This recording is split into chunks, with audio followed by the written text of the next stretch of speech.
very commonly problem-based questions come on the nephritic and nephrotic syndromes, and most commonly the problem comes on the post-streptococcal glomerulonephritis if they give nephritic syndrome, and on minimal change disease if they give PBQ on nephrotic syndrome. So how will you differentiate? In both the cases, the history will be given in the child, because both these diseases they are commonly seen in the children. Then prodrome of sore throat and impetigo, which signifies streptococcal infection. It will be seen in post streptococcal glomerulonephritis, while no such history will be seen in MCD. Then edema will be more marked in case of MCD, though it will be seen in both, but it is more marked in minimal change disease. Then hypertension history will be given in PSGN. Heavy proteinuria will be given in MCD, heavy proteinuria of the nephrotic range, while in this the proteinuria of non-nephrotic range will be given. Then dysmorphic RBCs, RBC cast, if they are given, then you think the diagnosis of PSGN or nephritic syndrome.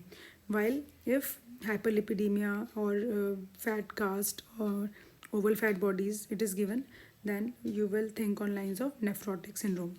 Now azotemia, it is usually not seen in case of nephrotic syndrome. So while it is a prominent feature of nephritic syndrome, so burn creatinine they are very high, and anti-streptolysin O titers and anti-DNase antibody titers they are high in case of PSGN, and they are diagnostic also. So if they are given, they point to a diagnosis of PSGN.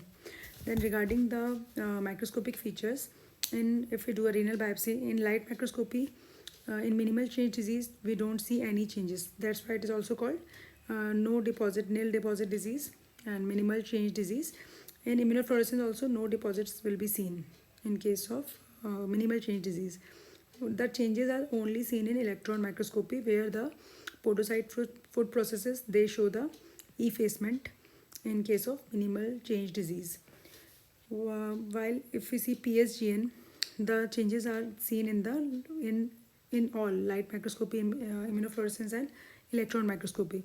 In light microscopy there is cellular glomeruli, so there is proliferation of the mesangial cells, proliferation of the endothelial cells, and there is leukocytic infiltrate, because you know that there is inflammation in PSGN.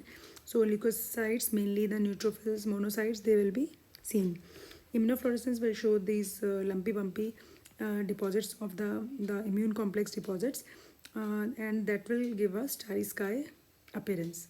And also in electron microscopy, characteristically the humps will be seen in the subepithelium. So underneath the podocytes, the immune complex they get deposited, so they are seen in the form of humps. So all these points they are very important if we are given a MCQ or problem based question of PSGN or MCD. So if you have any questions you can ask in the comment section.